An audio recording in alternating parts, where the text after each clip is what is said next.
बताइए ऐसा क्या करना। सबसे पहले आप सभी साथियों का, मीडिया के साथियों का हमारी ओर से जोहार, आपके सभी चैनलों को जोहार। आज का जो विषय रखा है वो आए दिन कहीं न कहीं जैसे विरोधी पार्टी के जो लोग हैं, जो लोकतांत्रिक तरीके से जीत करके गए हैं, वो आए दिन हम पर आरोप लगा रहे हैं। उन आरोपों को लेकर के चर्चा है, कुछ स्थानीय बातें हैं, आने वाले चुनावों को लेकर के चर्चा है।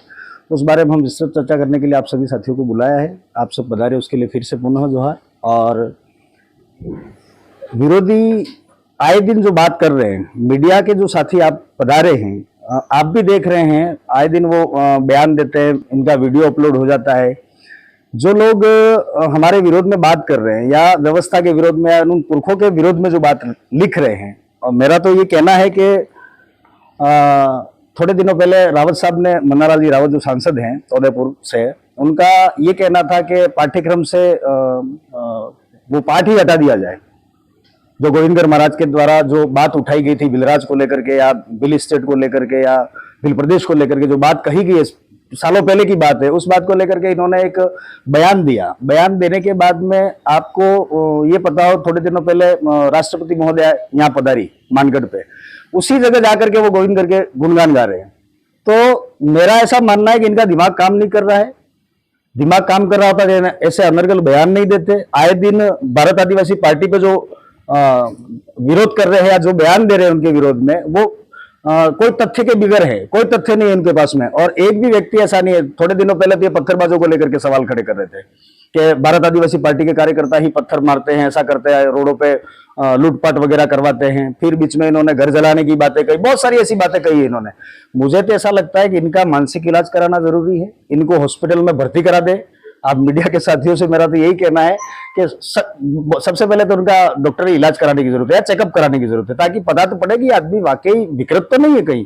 और मैं तो अभी एक कार्यक्रम था, उसमें भी कहा है, सामाजिक आदमी होता तो ऐसी बातें गलत समाज के विरोध में नहीं करता। जिन लोगों ने चुन करके उसको वहां भेजा है, दूसरी ये तो करते रहेंगे विरोध, इनका काम है। इनको एजेंडा ही ऐसा दिया गया भाजपा ने कि आप जाकर के स्थानीय पार्टी का विरोध करिए या जिसका दबदबा बढ़ रहा है, इनका धरातल खिसक रहा है, इस वजह से ये लोग ऐसा कर रहे हैं, ऐसा हमारा मानना है। तो आपके चैनल के माध्यम से हम तो मन्नालाल जी को यही कहना चाहते हैं कि आप बिना तथ्यों के बात जो कर रहे हैं वो गलत है। इन बयानबाजों को, बयान जो कर रहे हैं उनको रोक दीजिए, नहीं तो आने वाले समय में, वैसे तो अच्छी बात है ये जो कह रहे हैं, उसके लोगों को भी समझ में आ रहा है कि हमने गलत मतदान कर दिया और गलत आदमी को चुन करके दिल्ली भेज दिया है।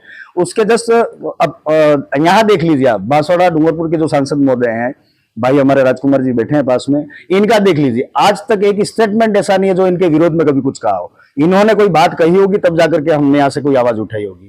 तो मन्नालाल जी को लेकर के ये बात थी। दूसरा, आने वाले समय में जो उपचुनाव, अभी डेट आ जाएगी थोड़े दिनों में, तो सलुम्बर और 84 का जहां तक मामला है, तो 84 और सलुम्बर हम जीतेंगे अच्छे मार्जिन से।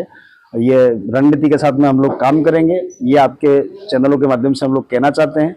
और स्थानीय बातें तो बहुत सारी हैं जो आप भी जानते हैं, हम भी जानते हैं, व्यवस्था को लेकर के, हेल्थ को लेकर के, शिक्षा को लेकर के। शिक्षा की तो इतनी दयनीय स्थिति हो रखी है कि डबल इंजन सरकार आ गई।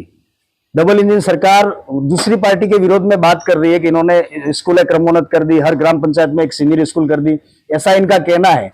भाई इन्होंने कर दिया, कोई दिक्कत नहीं है, आप क्या कर रहे हैं? कम से कम आप तो बताइए कि डबल इंजन सरकार होगी, हम लोग ये कर देंगे वो कर देंगे। आज तक एक मूवमेंट नहीं है। अभी इनके सिस्टम में ये तकलीफ है।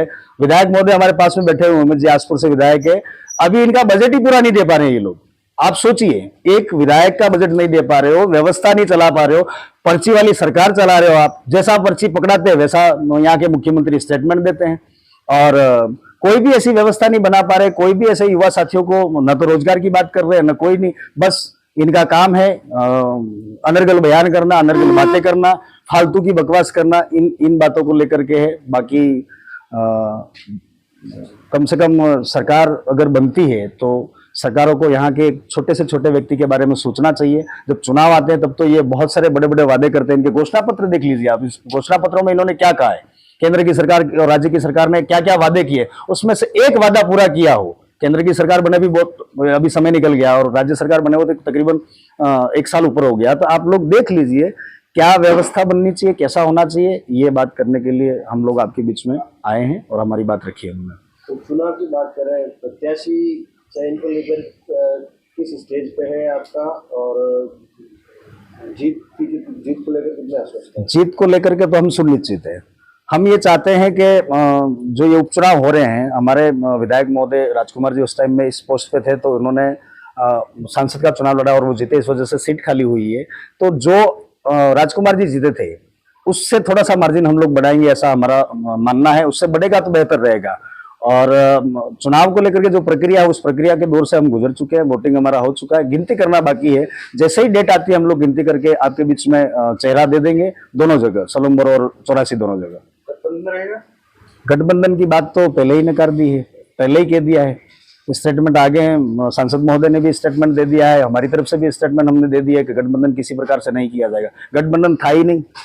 गठबंधन होता तो ऐसी बात हम भी नहीं करते। उन्होंने गठबंधन कैसा किया कैसा नहीं किया आपने चुनाव में देखा होगा, नहीं देखा ऐसी बात तो है नहीं। उन्होंने कैसा रखा गठबंधन का मामला वो आपके सामने, मुझे कहने की जरूरत नहीं।